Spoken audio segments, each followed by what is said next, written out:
The reason I'm late is I was in the car talking to my doctor who wants me to go get more scans. I'm good though, but just like everything, you're just busy with your body. I wasn't busy. Full body scans? I'm not getting a full body scan. It was a heart scan. Yeah. You know, I have AFib and I've had ablations. Is this a good start to a podcast? Yeah. Yes, I've had ablation. Do you know what AFib is? AFib, yes. What is that? The other one? Well, so I went to do a show. This is years back, but I went to go do a show, and you know how they have these. They say they're doctors that come onto a set or the first day or before that, so you can sign the insurance thing. Oh yeah. It's not really a physical. No. It's they say, "Are you Ted?" Yes. And then they just say, "Oh, you seem fine." And I think that they sometimes wear a stethoscope, but it usually never touches you. No. Right. But in this case, the guy did put the stethoscope to my chest. I didn't feel terrible, but he went, "Uh-oh." And I went, those are two words. Well, that's one word that you don't want to hear twice. Oops is one of them too. From somebody with a medical degree. And he said, how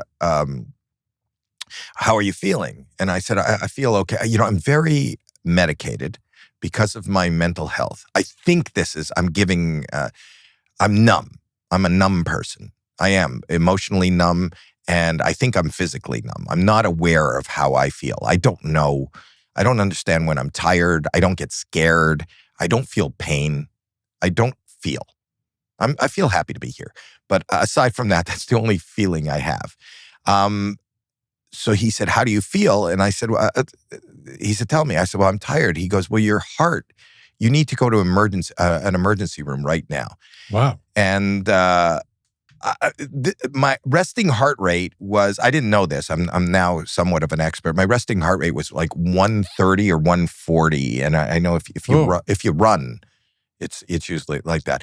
And here's the thing. I was running like 7 miles every single day at this point. I felt like I was. How old are you now then? I'm 7. How old was I? What? Well, yeah.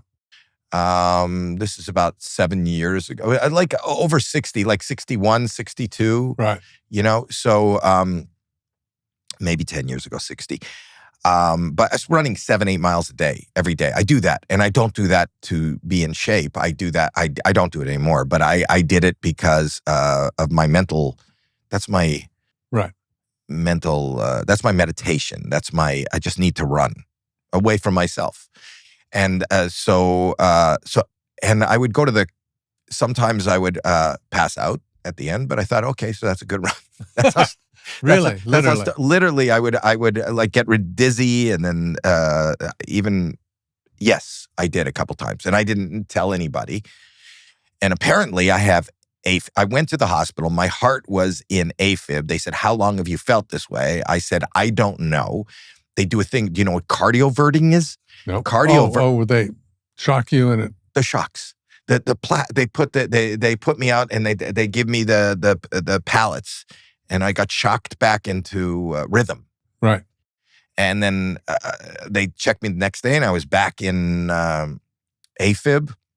Oh, really? Yeah. And then they said, you need to have a procedure. And I didn't want to. I don't like going to the doctor, and I didn't want to get a procedure. I waited a year. I couldn't breathe. And I actually thought I was probably going to die, but I would rather die than go get a procedure. But then I had something called an ablation, which they do differently right now. But your heart... That's a procedure. That's the procedure. Gotcha. And the ablation is your heart is a muscle that sucks in blood into the ventricle and then pushes it out throughout your body. And that's your circulation. And the way it was explained to me, your heart gets a little shock. You have an electrical current that hits your heart, and because your heart gets hit by this electrical current, it what would you call this? What would you call this? Joe would know. It contracts. Thank you. I didn't know what Joe's the one. I don't. Is this? She, by the way, loves body stuff too. So you're talking to a great audience. Why does she love? What does that mean? She's just curious about her body. She cares about her body. Go on. Is there HR at this company? Why do you know that? Because she just told me in front of Nick. Oh, brother. Anyway, Mary calls me a hypochondriac. I call myself just curious about my body and what's going on. I like knowing. That's the glass half full, but hypochondria, body curiosity is hypochondria. I think so. Well, it depends what kind of curiosity. An office mate's curiosity about their body is called Harvey Weinstein. but anyway, your muscle contracts, but what happens is the reason it contracts is because this muscle gets a shock. Right. And you have a rhythm. That's your heartbeat, right? That's how when you have AFib, the electrical part of your is out of sync. So it goes, and your body's your muscles just contracting, sometimes not all the way, but it gets another shock and it gets another. So the blood could stay in the ventricle. It's not being pushed out. You can end up creating a clot and end up having a stroke. So, so what they do. Not totally uncommon. No, incredibly common. Yeah. Right, Joe? Okay, enough. Enough, Joe. So the ablation, I think they go in a different way now, but the ablation, as was explained to me, is they go in through the artery in your groin, through all the way up. I guess the way to every man's heart is through his groin. Yeah. And so they go up and they get to the part, they're able to pinpoint where that muscle is getting shocked, the wall of that muscle that's getting shocked. There's a problem with that. They go in with a laser and they burn the wall on the ventricle, which gets the shock. You get a what's it called? A scar tissue. Right. And then your body naturally reroutes the electricity. And hopefully when it's rerouted, it's like pulling out the plug and then putting it in or redoing it. Yeah. Then it starts to go right. How soon did you have to wait to find out whether it worked? And did it? The first time I went and got it, I woke up in the hospital and he told me it didn't work. You're going to need another one. So come back in 2 weeks. And then I went back and I got another one. And it was harrowing. It doesn't hurt. It's an amazingly common procedure, but it would, for me, I'll tell you a couple things about it. And it's so me. It's so me. I'm not going to name the hospital, but it's a hospital here in town. And it's a teaching hospital, I found out. So you had a group of students around you. That's standing O. I had standing O. It was I did not know that. They said, I said, I don't want people to know I'm in the hospital. I don't want that. So that when they took me from my room to the OR, they covered me in a sheet. So I would look like a body, Right. But so nobody in the hallway would go, what's wrong with Howie Mandel? I didn't want news. I didn't want, not that there would be big news that I was in the hospital, Right. But I was in a hospital. They put me in the ER and then they take the sheet off of me. And then a nurse comes in and they go, I'm just going to shave you. I told you where they go in. Yeah. So they're shaving me. So she's shaving my groin. Yeah. And, I'm looking. I don't know why I'm looking. I'm just looking. I'm watching her shave me. Yeah. And then she goes, it's okay. Because she could tell I'm nervous and I'm she's touching you.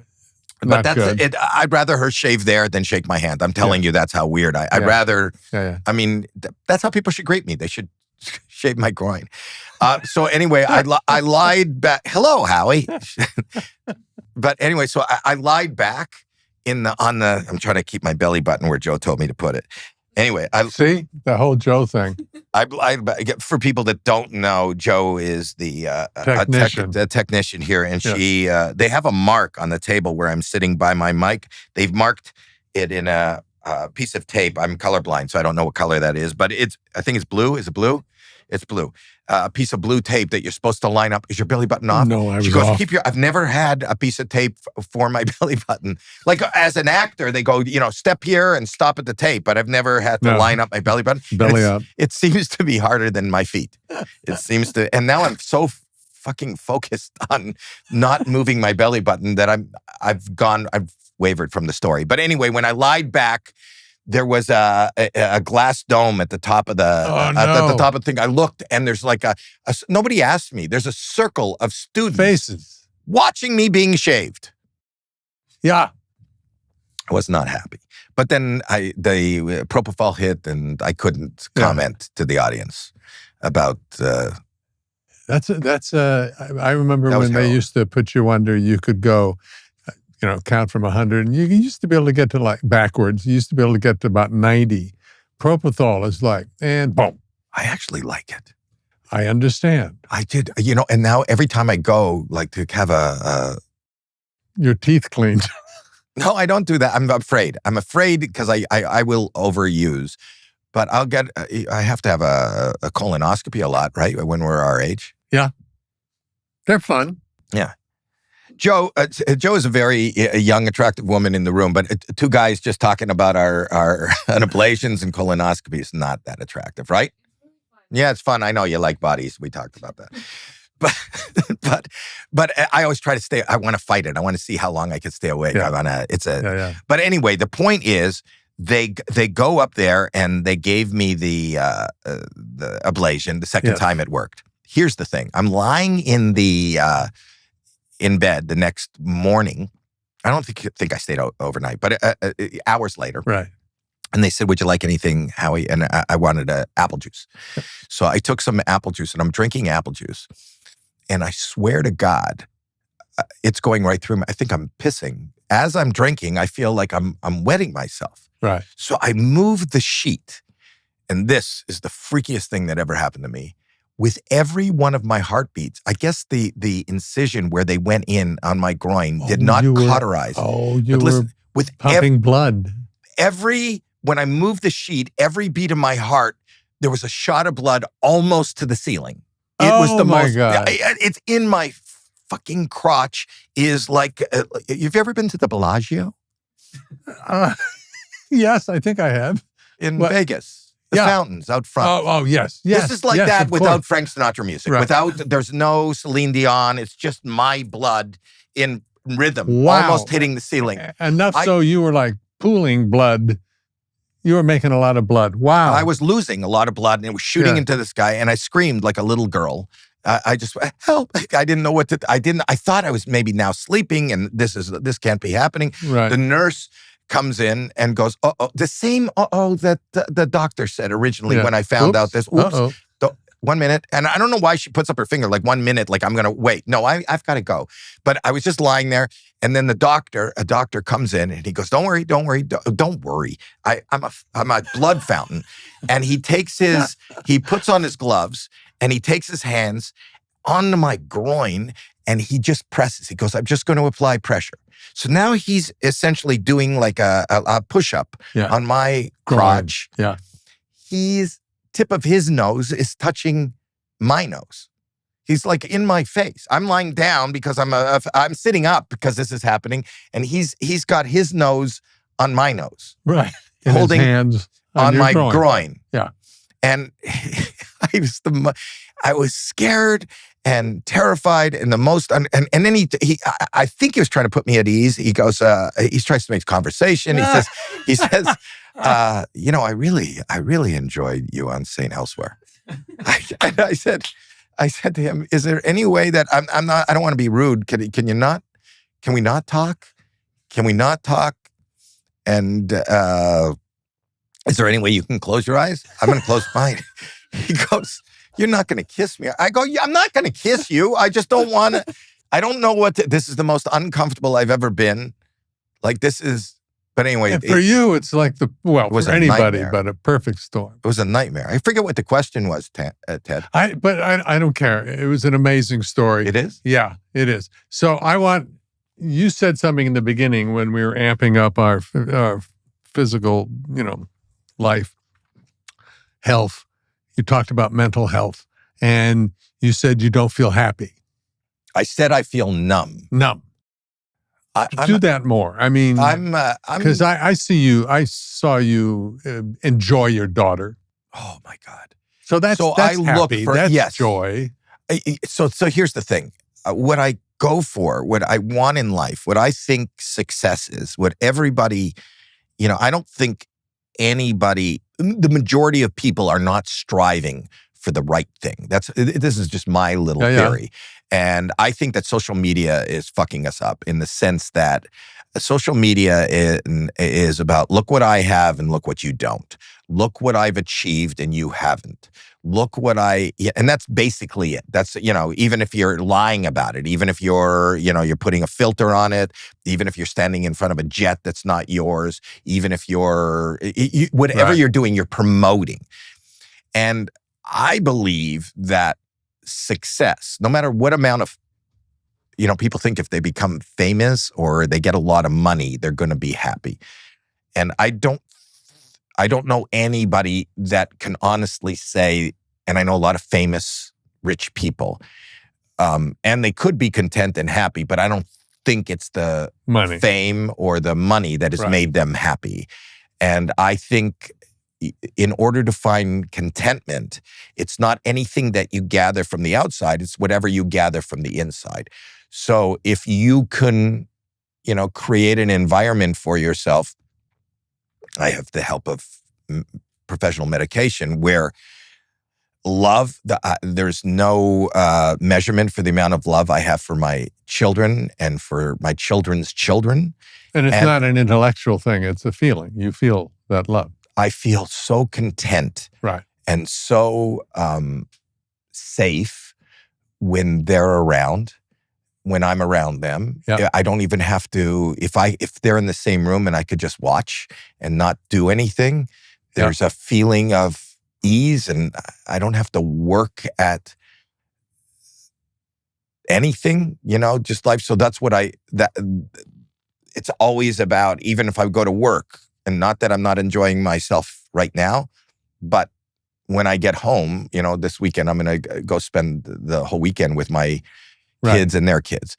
And that's my goal. That's what I achieve. At this point in life, I realized that everything that I was chasing wasn't as important as I thought it was. Do you think that's partly because you have aged and partly because you have kids and partly because you do have success?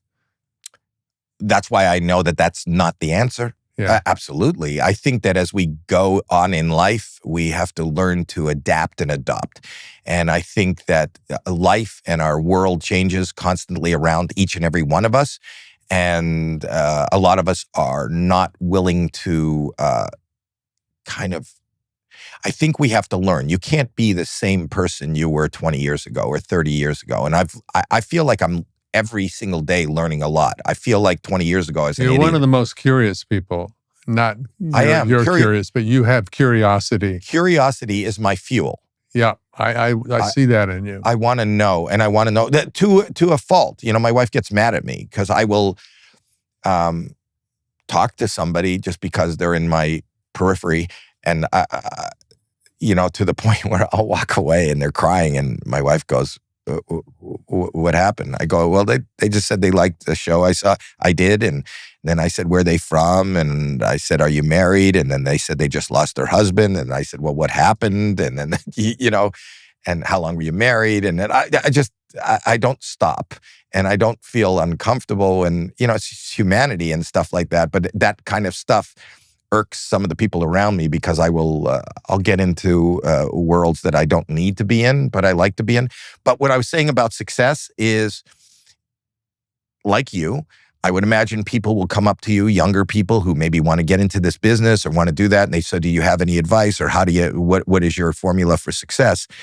And I think I've said this to you before. I've said this to other people, but April 19th, 1977, I got up on a dare at Yuck Yucks Comedy Club in Toronto, Canada. And I just went, disco was still very big, but I'm not a dancer and I'm not a drinker and I don't play sports. And I just went because a bunch of friends, I hadn't seen stand-up live. And somebody said, do you want to, after the show, they said, if you think you can do it, we're having amateurs at midnight. Somebody said, you should go up. And I went, okay. I went up without a plan, but in that. Never had harbored a thought of, someday I would love to do something like. Never. No. Even when I started doing it, I didn't. The business kind of chased me. But I've talked about this. I went up that night just because somebody said you should go up, and I said, okay, I'll okay, and that might be fun. It might be funny because I'm not a comedian. Because I don't want to be. Right. I don't think I want to be a comedian, and I'm not prepared. And that's kind of funny. It's kind of funny to hear somebody say, ladies and gentlemen, Howie Mandel. There's no reason to say, ladies and gentlemen, Howie Mandel, and have an audience forced to applaud this idiot salesman. That's what I was at the time. I go out there and they go, ladies and gentlemen, Howie Mandel. I think it's funny, and I think it's a great story that I can tell my friends that aren't there. There's a couple people there. I don't have a lot of friends as it is, but there's a couple people there, and you're supposed to, when they go, ladies and gentlemen, whatever the name is, it doesn't matter. It doesn't have to be a name you know. We all we applaud because that's how we say hello to strangers. Yeah. So, and then I had never been on a stage before, and you're blinded by the light, and except for the front row, and I see a mic, not unlike this, that foam that's over it. And then I look beyond that, and there's people with their cigarettes, billowing smoke coming out, just looking up. And it's like, okay, what do you have for us? And terror surged through my body, that adrenaline that goes, oh shit, it's like that dream where you show up at a party and you're naked and you don't know anybody there and everybody's looking at you and you go, and if you look at my old, if you go on YouTube and you look at Howie Mandel's first specials or first time on TV, it's just terror. And all it is me going, okay, all right, okay. And people started laughing like that. And I would go, I remember it. Yeah, I remember that. And when people laughed at my loss, and they would laugh like you did, and I'd go, what? Tell me what? And they laughed more. And I go, okay, all right. And you want to hear something?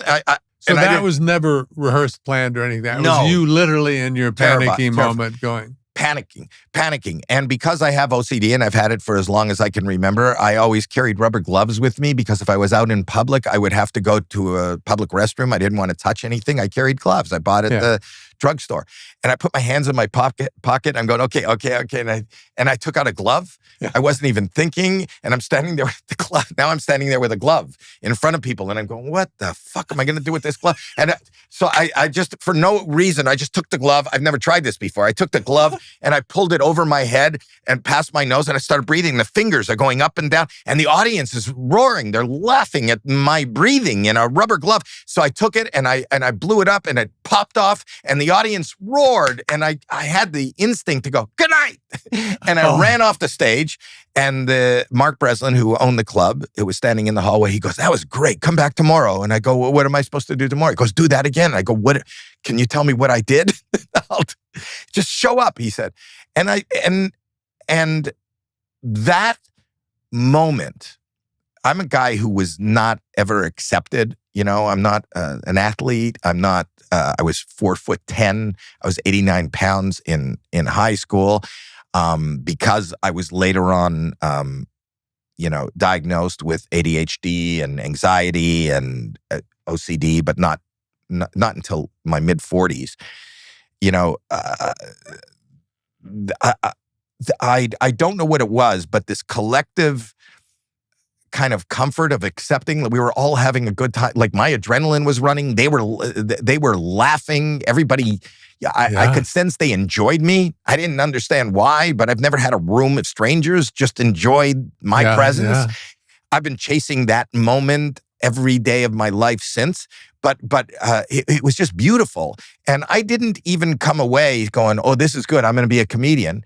I said, I had no place in life to go outside of work. I said, even if I'm a server, I don't care what I do in life. I was actually working and doing okay. I was doing sales.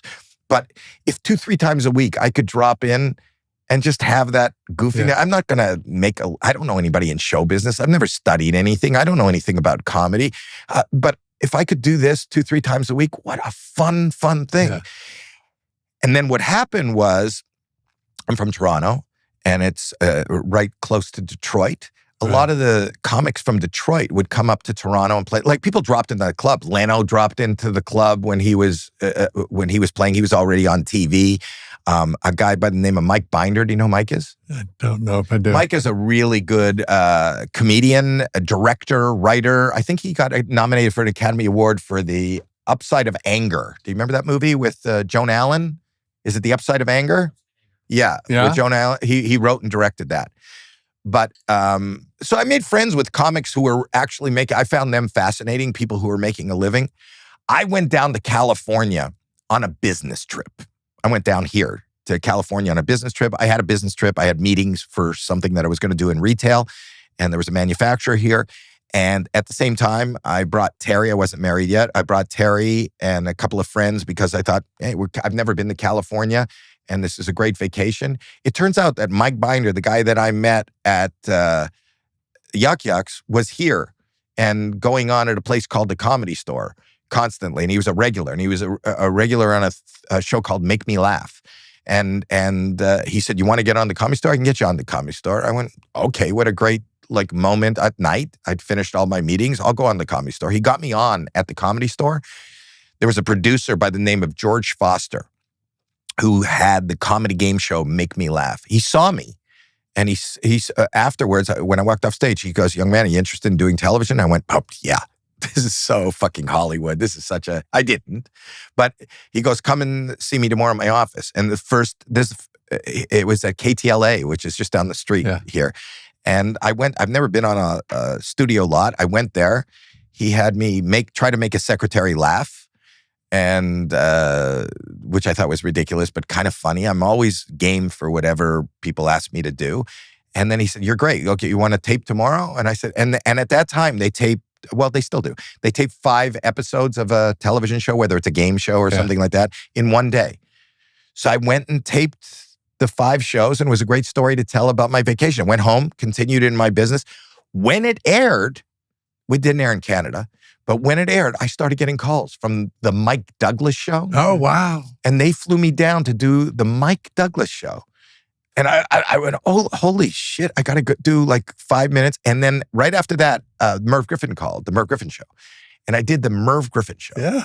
When I did the Merv Griffin show, I got a call, this is 1980 or 1979. I got a call from Gene Simmons from Kiss, which was at its height at that time. You know, I'd never met any celebrity. I never met anything.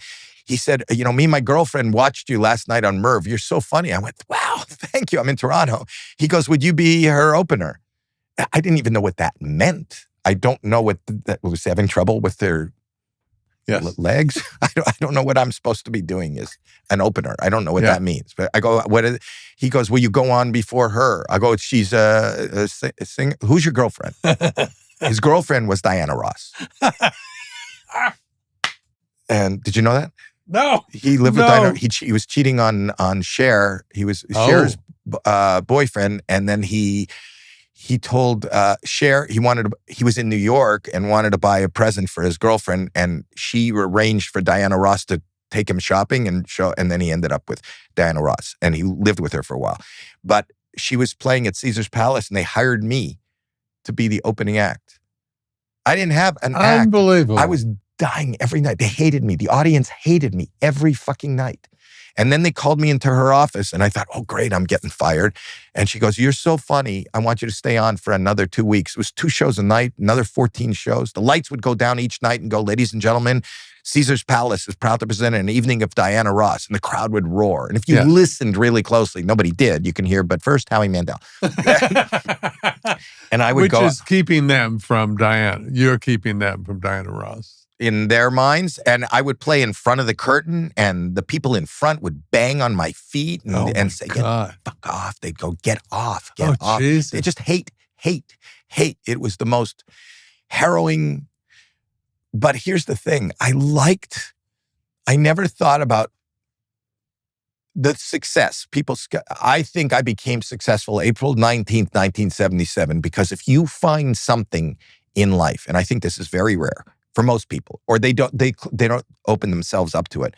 If you find anything in life that you are looking forward to do in the course of a day, and you're excited about it, and you look forward to it, and you enjoy it while it's happening, that's success. Yes. And a lot of people don't do that. You know, we refer to Hump Day, Wednesday, because the reference is that most people are halfway through the week doing the shit they don't like to do. They're just paying their rent to get to the weekend, to not even do something they like to do, just not to do the shit they are hating every day. And I feel like you and me are lucky people because there's these challenges that are put in front of us, and whether it's telling a story and acting or, even if it's scary, and standing in front of an audience. I still to this day, because I don't feel a lot of emotion. Maybe that's why I still like thrill rides. I'll go on every roller coaster I possibly can. The higher it is, the faster it is, the closer to death I feel, because it's just my adrenaline. It's just exciting. You know that if you sat on I don't know if you like rides, but if you sat on a ride and it didn't have a huge drop and you just, the breeze goes through your hair and it went on for like 5 minutes, you wouldn't go, I want to go on again. But if you are screaming and it's scary and it's thrilling, you go, oh my God, I want to ride that again. That's what I look for in life. And that's what stand-up comedy, which is my favorite thing to do out of everything I do. That's what stand-up. Because it's dangerous. You never know. It's scary, and I try to not do, obviously after almost 50 years, I've got a plethora of material to pull from. I'm always coming up with things, but I like when it's dangerous and it goes bad and I'm scared and I don't know what to do and I'm humiliated and but I can dig myself out of that. That's great. Yeah. I will show up at a club here 3 times a week if it's pouring out and I'm not, and they didn't announce that I was going to be there. I used to go, even this past winter, I'd drive down to the ice house in a rainstorm. It'd be 6 people sitting in the audience at midnight who've sat through a million other people. And that makes it fun for me. That makes it like, how can I work this and make this something? Well, Terry is a remarkable woman, and I know how much you guys love each other. My wife. Your wife, yes. And I got to meet her early. Well, when I met you, I met Terry. Yeah. You were married by then. By then we were married. Yeah. First off, let me just say one thing. When you said numb, I got sad because I love you.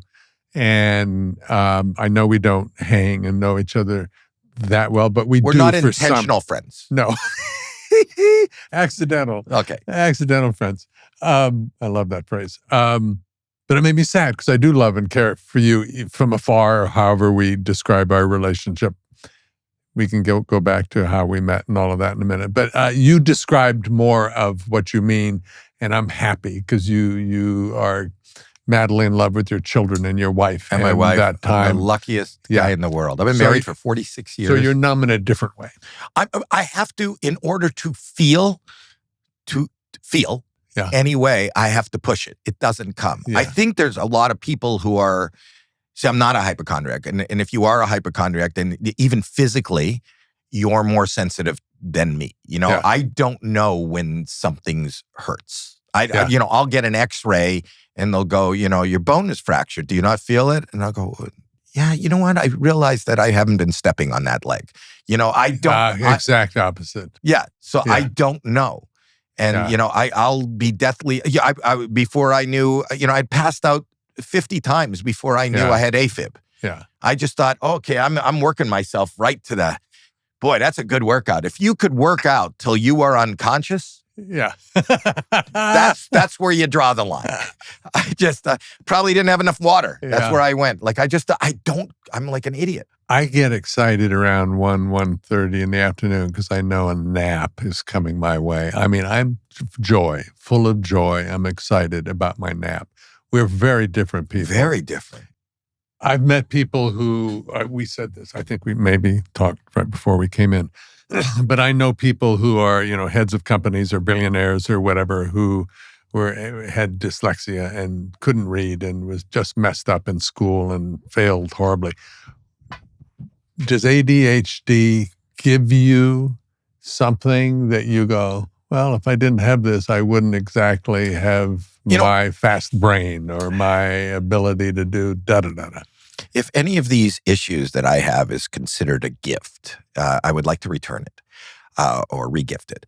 Well, forgive me. I don't mean to be naive and stupid, but no, you're not. I am wondering that. No, no. But here's my thought on that. I don't have a GED, and I'm not proud of that. I wish I had the opportunity to go to college.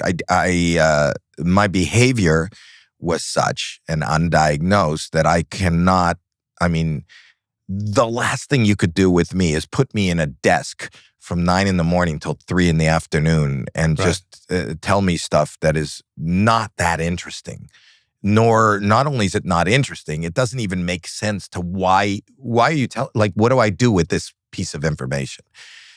And so I was thrown out of 3 different high schools, and then not, so I have nothing, but I am incredibly curious. So what I learned in my theory in life This is pre-medication.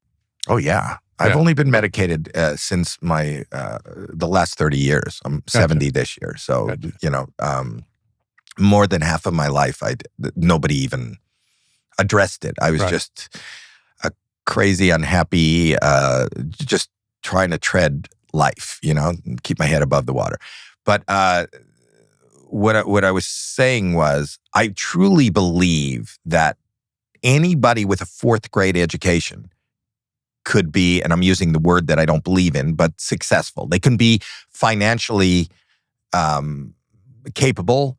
They can put a roof over their head. They could probably feed a family. Once you learn to read and comprehend whatever it is you read, and once you learn 4th grade math, if you can add, subtract, multiply, and divide, you have all the tools that are necessary to create a mammoth corporation. You can't be a doctor. You won't be an engineer with that.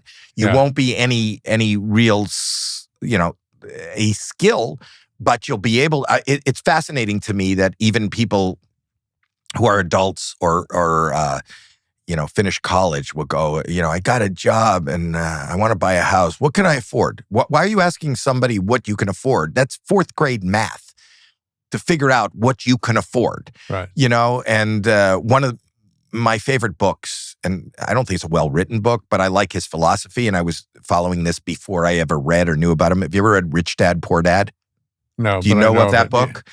So in Rich Dad, Poor Dad, he says that, there are 2 philosophies. We come from the same generation. That generation says that you need to get an education, you need to go to college, and then based on that, if you're able to succeed at that, with your diploma, you will be afforded opportunities that other people who don't get that will. What does the average person do with that kind of thing? What's the first thing they would probably do? Ted? Spend it. Right. Buy a house. Yep. You're buying a debt. Now, here's my thinking before I ever read the book. When I started making some money doing this, I didn't trust that tomorrow, and I still don't, that tomorrow I'm going to have a job and somebody's going to write a check for me. But every dollar that comes in, I don't care if you're making minimum wage today, every dollar is an employee. How can I take this dollar and make this dollar work for me? Now, I don't want to give it away. I don't want to buy a debt. How can I do that?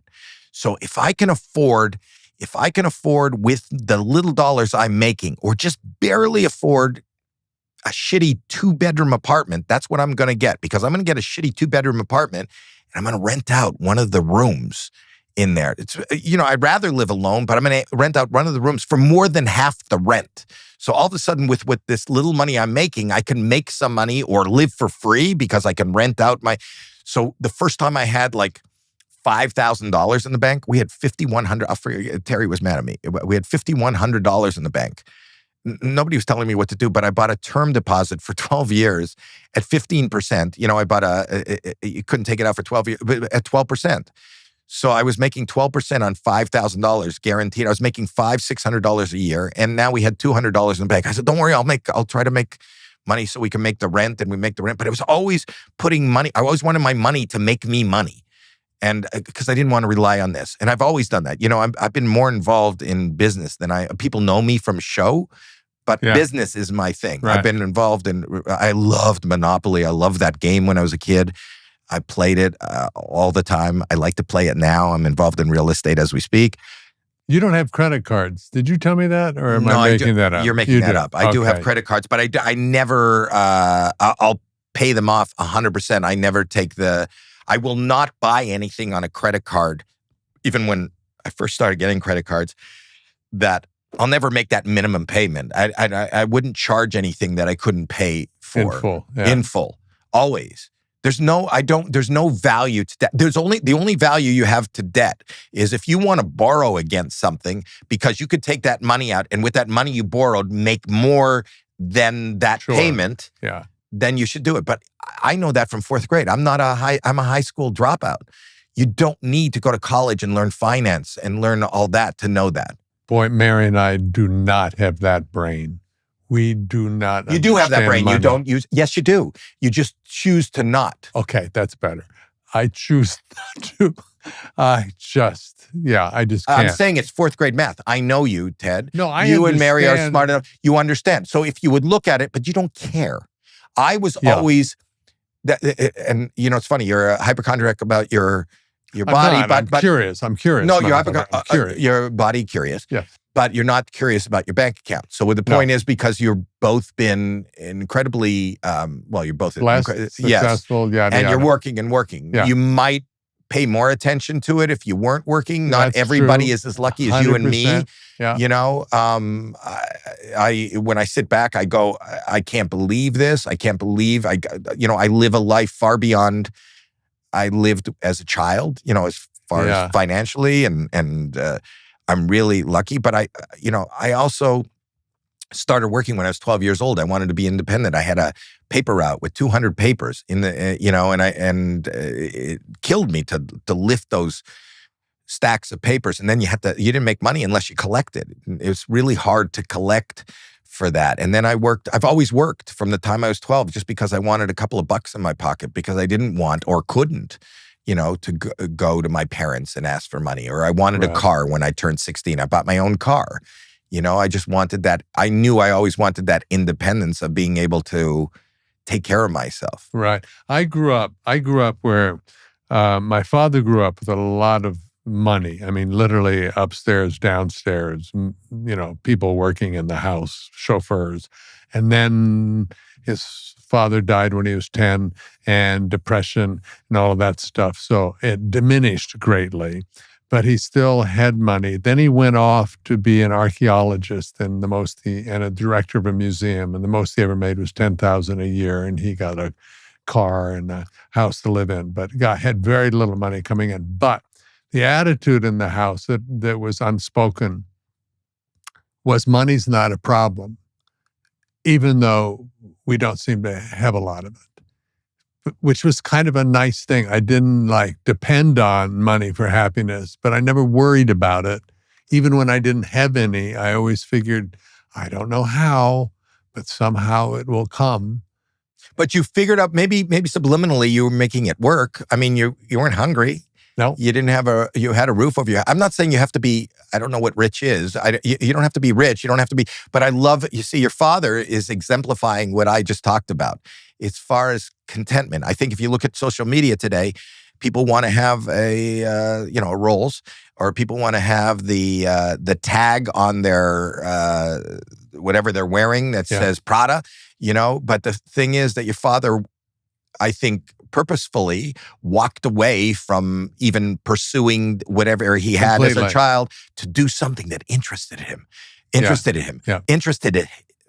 an ED on that. I don't know why it's not coming out of my mouth, but the point is, he followed he's digging and bliss. And that is success. Yeah, he wasn't successful until he found his contentment, his bliss. I was lucky that when I found acting second year of college, which I just faked my way through it. I wasn't dyslexic, but I realize now that I could not read and retain. I read on holidays and love it, but it goes through me. I don't retain information well. So how do you memorize scripts? That's kind of a short. Here's how I do it. I have my daughter teach me the words, or I can learn hearing. I can't learn from reading. I can, but it's tedious. But anyway, I found acting and didn't have any money and living in a teeny little place, but I was so excited by acting. I love it so much. I see that, and listen, and that's why you excel at what you do, because it's hard to excel at something that you're not enjoying. Yeah. It's very funny because my wife is an agent, and I'm fascinated by how many times she has people on series and things like that, but there's other people who aren't working and you don't know. And I believe you'll never know because they say no. No, I don't want to do that. I don't want to do that. And I'm going, listen, don't they want to just act? That's a job. Yeah. Why are you looking like, then you don't like it. And it's kind of like, I can't remember what movie it was, but it was a comedy where they go, I want to be a star. They just want to be a movie star. They don't want to be they don't want to be an actor. Yes. But you got to be an actor, you know? You can't, it's just, and what is stardom? Stardom and fame is so fleeting. It's amazing how many. And it's none of your business. What do you mean? Your business is to do the work. Right. To enjoy the work. Stardom and fame is somebody else laying that on you, and it can fuck you up. Absolutely. You know, so just pay attention to your job. Well, I always say that, you know, listen, I love the business, but it's really, people put so much, it's hard as somebody who's raised, now they're adults, but you watch what humanity, how people perceive whatever's coming externally to them and how it changes them.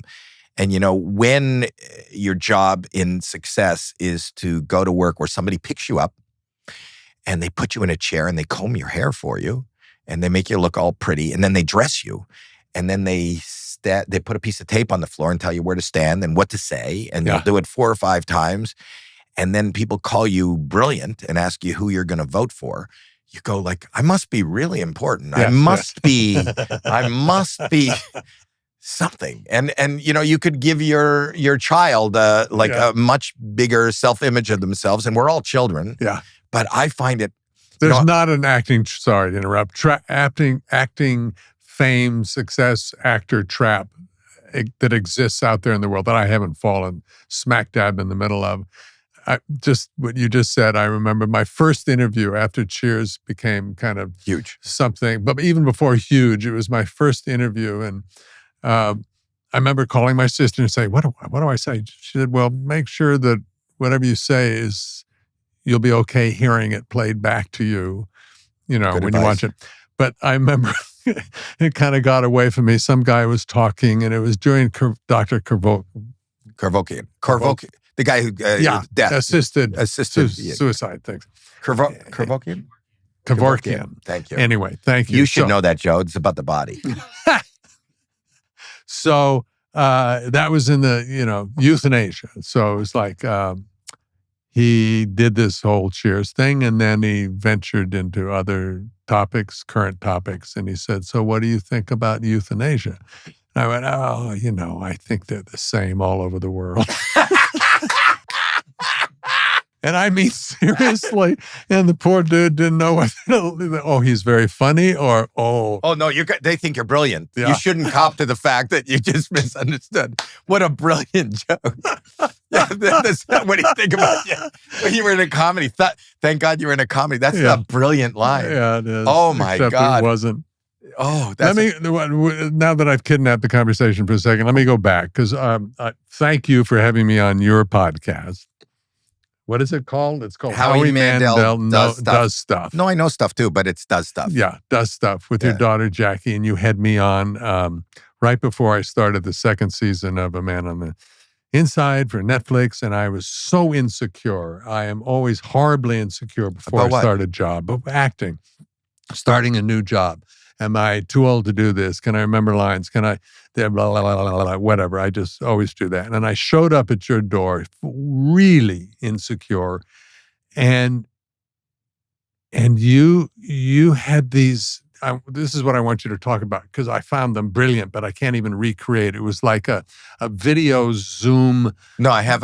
Please explain it, but it knocked my socks off. I live, eat, and breathe social media.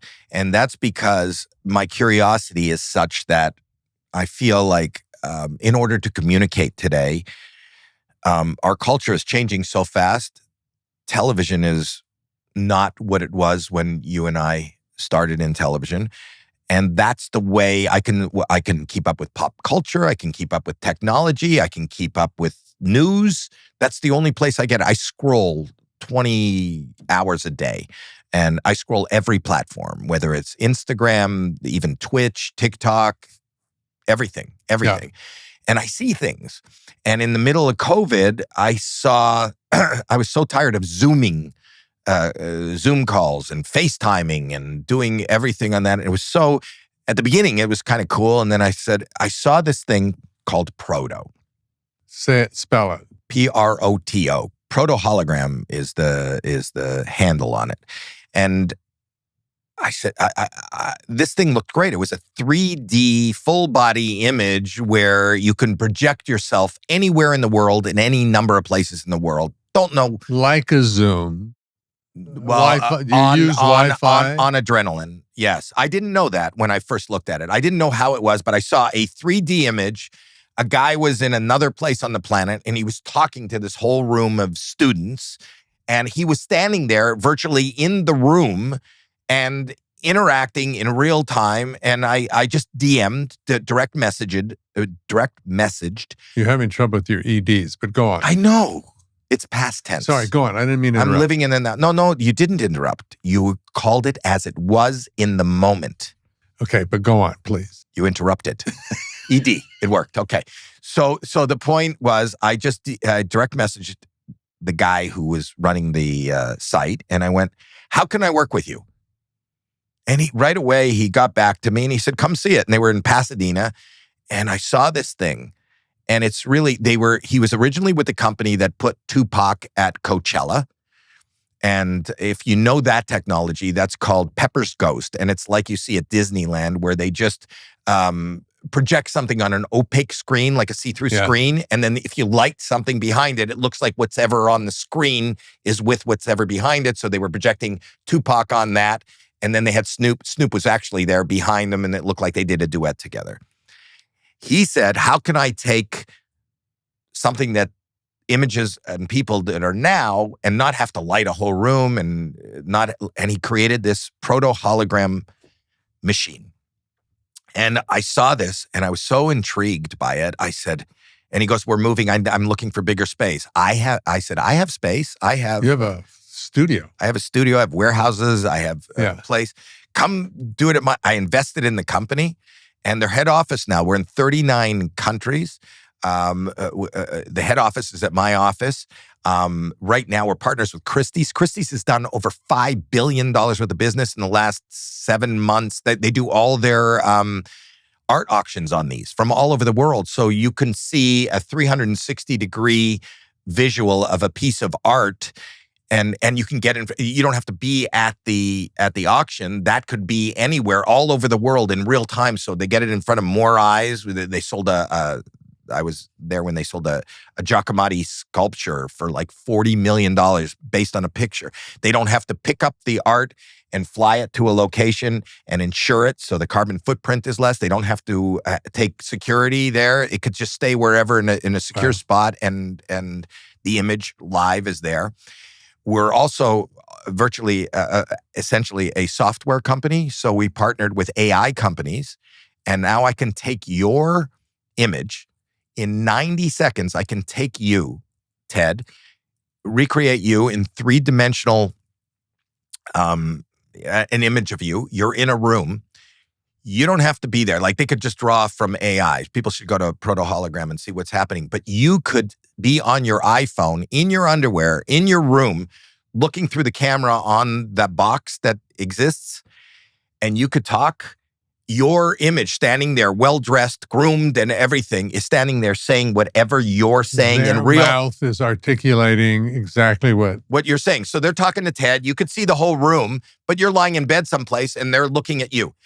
By the same token, wherever, this is what I love. Wherever that is, in whatever country. So say you're in Mexico and you're doing a speech in you click Mexico. You go, hi everybody, how are you? And your Ted in your voice in perfect lip sync with is going hola, and you're talking Spanish. If they have a question to you and they ask the question of Ted Danson in Spanish, you hear it back in English. So you can have a full, with no latency, conversation with anybody. People are using it at MIT. They're using it at colleges. They're using it in hospitals. They're using it into, I've talked about this before, but I have a grandchild that's immune compromised. So, if you want to visit somebody, but you can't be there, you're actually interacting and you don't feel on Zoom. You feel like you're doing a FaceTime call. This you see, and the return is like you're in the room. It's one of the most amazing things. Wow. It's something I'm very excited about. I always love technology, and I like new ways of doing things.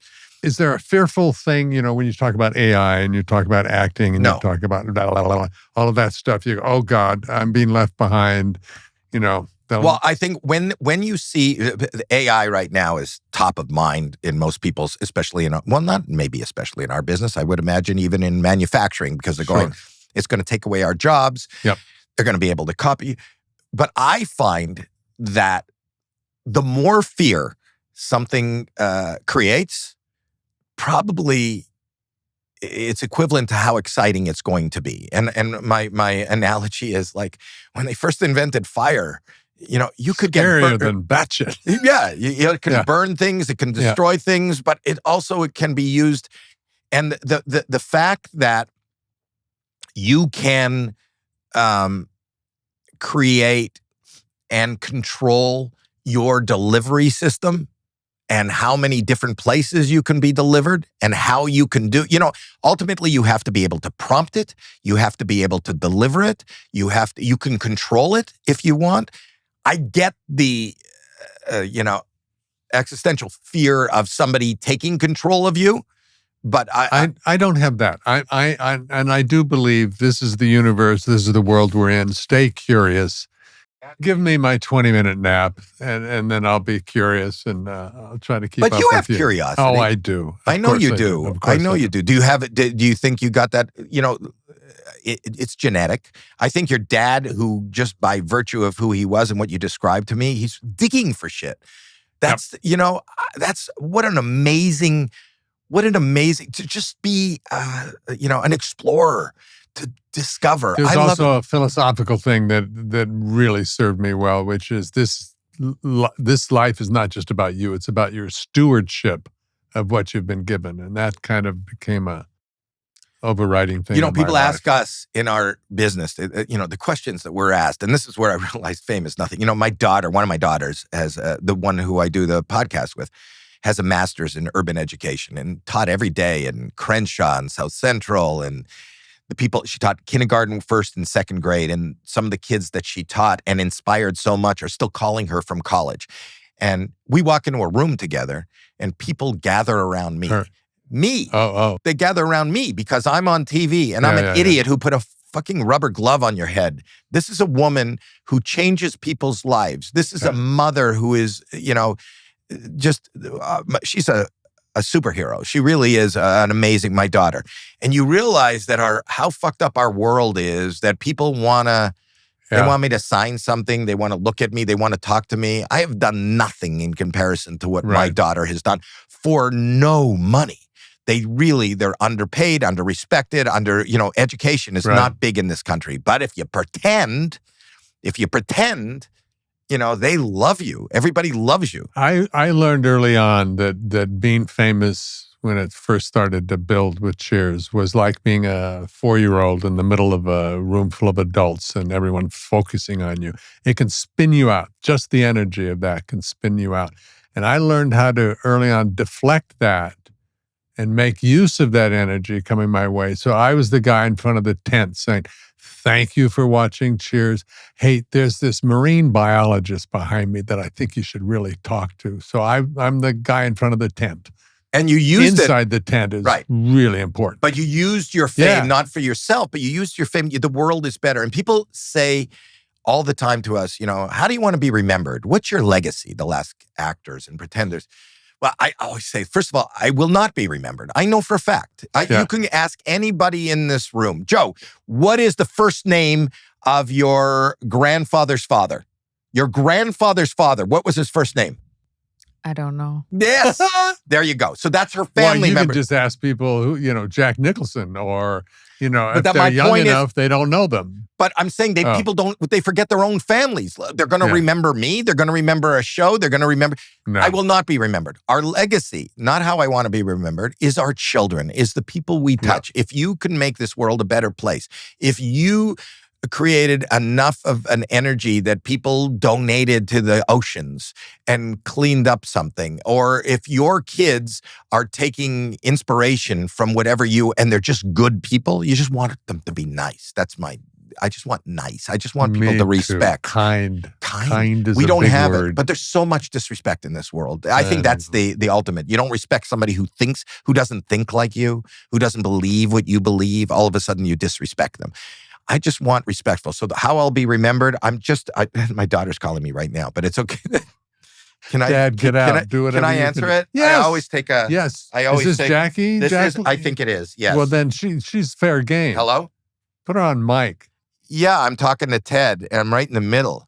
It's Jackie. It's not done. Say hi to Ted. Hi. That's Jackie. Hi, Jackie. I remember How are you? I'm good. I remember you fondly from our, our podcast that we did together. Thank you so much. How are you? Oh, it was my pleasure. I had fun. I'll let you guys go, though, okay? Okay, it's all good. Everything's good, right? Yep. Okay, I'll call you back after. Bye. I'm also a very worried person. If you get a call from a child or anything, I Oh my jump. God. So I worry, but see, just hearing my daughter's voice, I know. it gives me It's a little. the best. Yeah, she's my. That's my first too. That was my first. Jackie's my first. She's 40. Was she there when we met? No. She's 40. What year did we do the? 85. She was born in 84. She's probably an infant. Yeah. She was probably Wow. an infant. Wow. Yours are a little older than mine, right? 45 down to 41, and there are four of them. Yeah. I've got three. Just 40 down to 32. Yeah. And my two girls are married and have given me grandchildren, and my son I live vicariously through Instagram on. Have you noticed that your seat on the bus has gone back a few rows? A little bit. Yes. Yeah. Our kids are not finding it quite as fascinating as they used to. No, I thought, and when you have kids, you think of your parents and you go, well, you know what? I can imagine I must be a cool dad. Yeah. I have never, it's the dichotomy between people celebrating you and asking you questions and want to know about all the youth in Asia, to the fact of, to being the biggest embarrassment just for existing. Yeah. Is so weird. You could drop me off here, Dad. Well, the school is like another block. Dad, just drop me off here. Yeah. And so embarrassed of my existence. The rare occasion when NBC would send a limo to pick me up to do something, and I said, well, can I drop my kids off? And so the kids would get in, and they went, oh, no. You drop us 4 blocks away. Jackie tells a story about, because she would never say that I was her dad.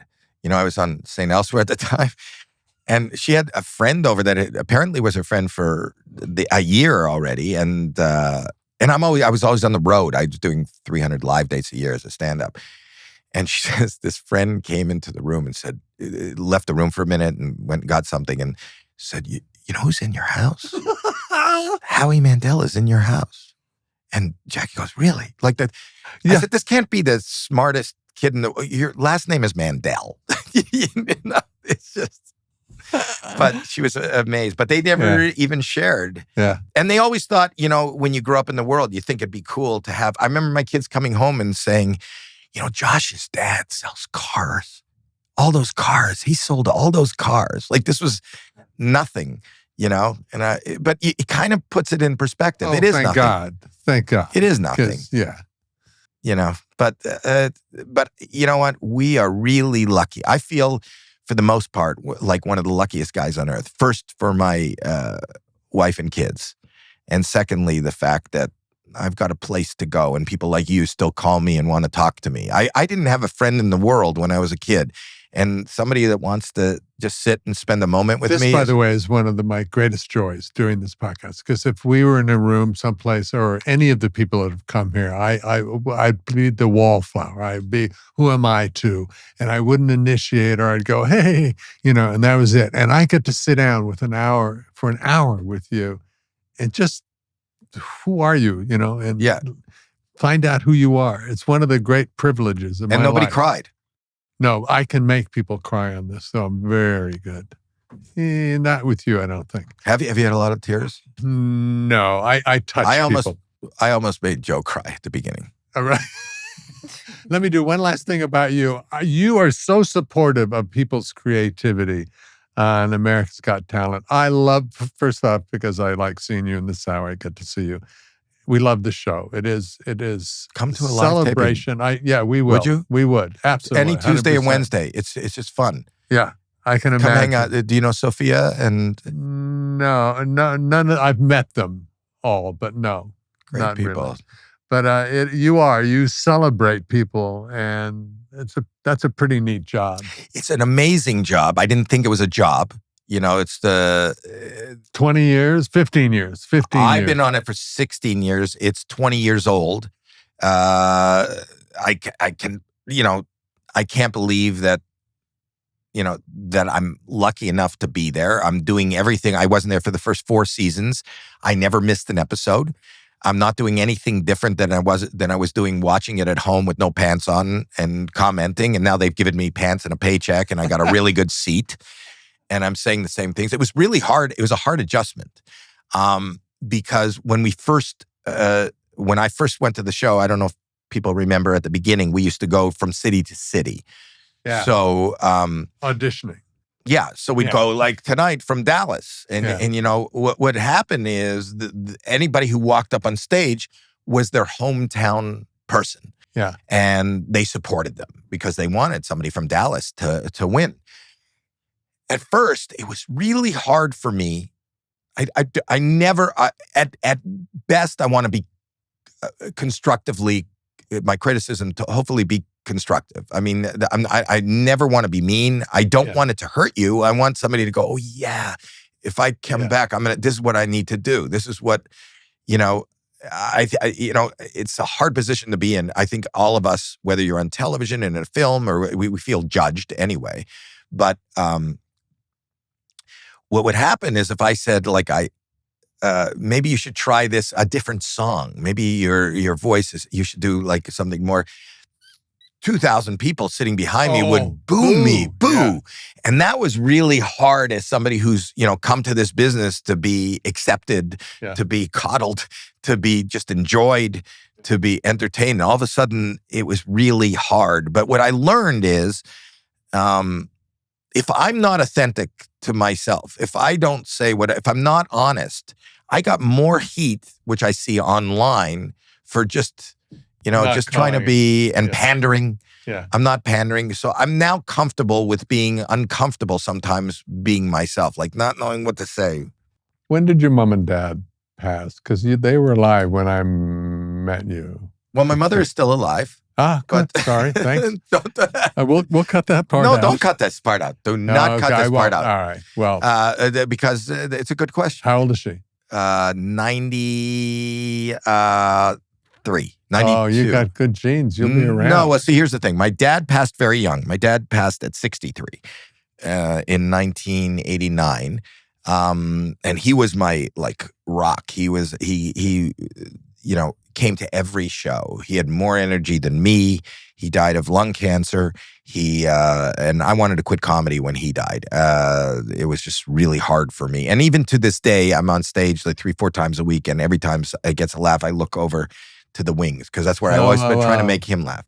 And I feel like he's still with me. My mother, who is also an amazingly wonderful, funny woman who I talk to every day of my life. I never missed a day of talking to her until the last 2 years. She's in late stage dementia, Alzheimer's now. And the heartbreaking thing about her is, she doesn't know who I am anymore. And which is really tough. And it philosophically, you go, listen, we're all going to go. Nobody's getting out of here alive.